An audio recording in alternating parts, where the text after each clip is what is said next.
We have Fox team coverage on this busy weekend in Washington. Madeline Rivera is at the White House, where President Trump is following the action on the bill. But let's begin with senior congressional correspondent Chad Pergram. He's live on Capitol Hill. So set the stage for us, Chad. What's going on right now?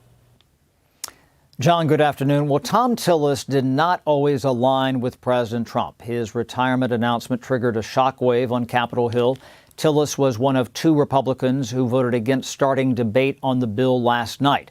President Trump lit up Tillis. He said Tillis was making a, quote, big mistake opposing the bill.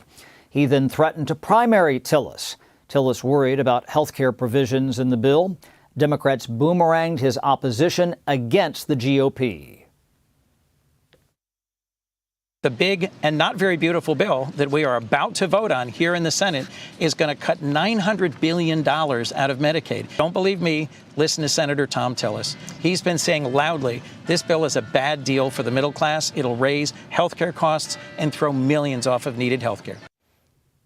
Tillis won his two previous races by about 2 percentage points.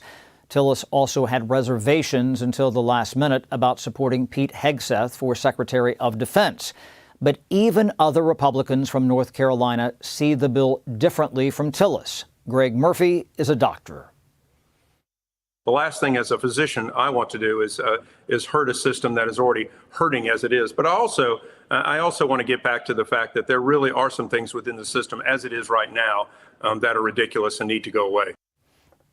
Democrats believe they can weaponize the big, beautiful bill against vulnerable Republicans.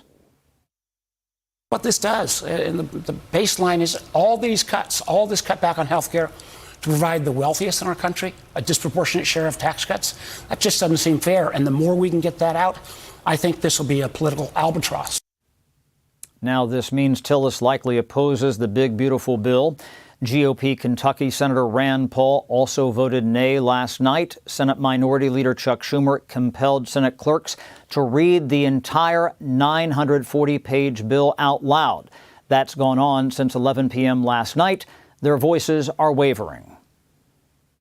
In fiscal year 2026, they are out of this. They're 66 million to be derived from all contributions. Follow my lead, okay? And to remain available until the end of fiscal year 2035 for the Director of Office to carry out subsections C through F. Now, just as we were listening to that soundbite of the clerk, John Thune, the majority leader, I should say, has taken the floor. They have ended reading this bill. Again, they were at it since 11:08 last night. And so this is the first time we've heard anybody on the Senate floor other than one of the Senate reading clerks going through that 940-page bill. This is Bernie Moreno, the Republican senator from Ohio, in the chair right now. So what we should have starting here very soon, John, is actual debate on the bill. Under the rules, there are up to 20 hours of debate. Now, we don't think that they will consume all of that. The Democrats will probably consume their 10 hours. It's split to 50-50. Republicans do want to talk for a little bit here, so we probably imagine, a few hours there, maybe 3 or 4, and then they start this lengthy vote series, which could alter the bill. That's what they call a vote-a-rama. That's where they take roll call vote after roll call vote after roll call vote. Now, again, there are amendments there that could change the bill, and that worries some House conservatives. But earlier this afternoon, I was texting back and forth with the Ways and Means Committee Chairman Jason Smith, and he tells Fox that about 85% of the tax provisions in the bill are the same as the House bill. So the Senate hopes to pass the bill Monday. The House could move later this week. So they're going to go through this debate that's starting right now. And then, that probably gets us into the overnight hours. And then they go to the vote-a-rama, the marathon voting session.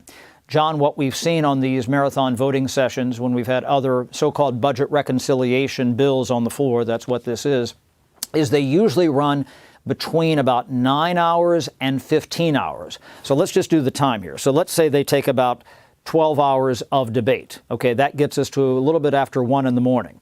Then we're looking at this vote-a-rama, maybe starting 1 o'clock or so in the morning, maybe a little bit later. It's always a little bit later in the Senate because of what we call injury and booking time up here. It's kind of like soccer. So maybe at the earliest they could get to a roll call vote on final passage would be maybe 10 to 11 o'clock tomorrow morning. Worst case scenario, maybe 1 or 2 in the afternoon. And that presumes, of course, that they have the votes. We talked about Senator Tillis. We talked about Rand Paul. You had Ron Johnson, the Republican senator from Wisconsin last night, who was a no on the board and then flipped his vote to yes after a lengthy conversation with Vice President Vance and also, with John Thune, the majority leader in his office.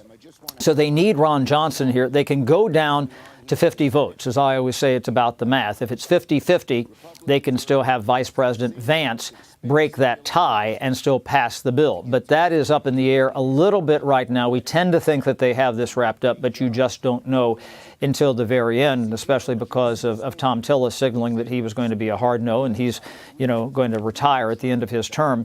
And that's to say nothing of the House. And that's why there's some concern there by these House conservatives about how the bill may have changed. Now, I pointed out what Jason Smith, the Ways and Means Committee chairman from Missouri, said earlier today, that there's not really that many changes. But that said, there are conservatives in the House who think this bill is different than what they passed on May 22nd.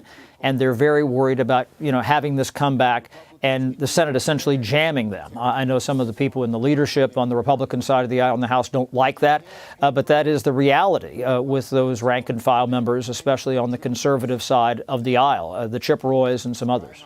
Back to you. It's my understanding, Chad, that the Senate version of the bill is projected, at least, to increase the deficit. Do I have that right? Yeah, there's a debt ceiling increase in this that's much bigger, about $5 trillion. It's a lot higher than the House debt ceiling increase. We believe that they will hit the debt ceiling in early August. The Congressional Budget Office, just in the past 2 weeks, has put that back a little bit, about mid-August to maybe September. You don't really know until you get close. So that's really the deadline. If for some reason they can't pass this by the 4th of July, they need to pass this by then, because that's the debt ceiling deadline. I want to put up on the screen some of the key features of the bill that the Senate is voting on. One of them is new restrictions on Medicaid qualifications. Can you get into that a little bit? Because that seems to be angering a lot of Democrats. Yeah, that's probably the most important thing besides the renewing the 2017 tax cuts to Republicans, where they say, OK, if you are an able-bodied person between about 18 and age 60, you need to go to work, 80 hours over the course of a month. You can also volunteer. You can also get some sort of, professional training or school that would count toward that. But in order to qualify for those benefits, you need to go to work. And they're really hammering that. And one of the things I would watch in that vote-a-rama that's going to come up here is that there could be some roll call votes that Republicans engineer to weaponize against vulnerable Democrats who are up in 2026 and say, can you believe that they voted against this? And then when you get to late October next year, just before the midterm elections, they will turn those roll call votes that they engineer in the overnight tonight against those vulnerable Democrats and say, can you believe they voted against this or they voted for that or whatever it might be? Really what these vote-a-ramas are, this is really the first shot that's sometimes fired in the next election, because they try to design some of these roll call votes as a wedge against folks who represent a swing state. We're going to take another look at some of the items that are in the Senate bill. Increasing the deficit, you talked about, the deficit goes up by about $3.3 trillion over the next 10 years. Now, a lot of House hawks are not going to like that. There's a $2,200 tax credit with proof of a Social Security number from one parent. And then there are deduction caps for taxes on overtime and tips. Then you go to the House side. The House version increases the deficit by about $2.5 trillion over the next 10 years. $2,500 tax credit with proof of Social Security number from both parents, and no deduction caps for taxes on overtime and tips. Which of those is going to be the most problematic for the House to resolve after it comes out of the Senate, do you think, Chad? Well, the question is, does the House want to accept the Senate package? I mean, they were only able to pass their bill with one vote on May 22nd. and just the idea that whatever comes out of the Senate, unless they want this to go on for a much longer period of time, and they play what we call parliamentary ping pong, where they bounce different versions of it back and forth, and eventually, one side or the other wins, meaning the House or the Senate, they certainly won't get that done by the 4th of July, if that's the case. Yeah, I mean, Nicole Maliotakis, who's a Republican from New York, indicated that maybe they could go to a conference committee. That's where you take a House bill and a Senate bill, and you get into a congressional blender, and you merge the bills, and then you produce what's called a conference report. It's basically a new bill. You send them both back to the House and Senate, and they have to adopt that revised, blended version. But the president says he wants to sign something into law by the 4th of July, so it doesn't sound like that would please him, although I guess there is no hard and fast deadline here, right? Well, he kind of said two different things on Friday. Publicly, there was an event where he was speaking Friday, and he said, it's not the end of the world if we're not done on the 4th. And then, just a couple of hours later on Truth Social, he put out another statement saying, imploring the House of Representatives to get this done. This is where some Republicans, frankly, when you talk to them off the record, they say the main thing we want to do is get this done and get it done right. Cross the T's, dot the I's. All right, Chad Pergram, our chief congressional correspondent, having a busy weekend. Thank you, Chad. Thank you.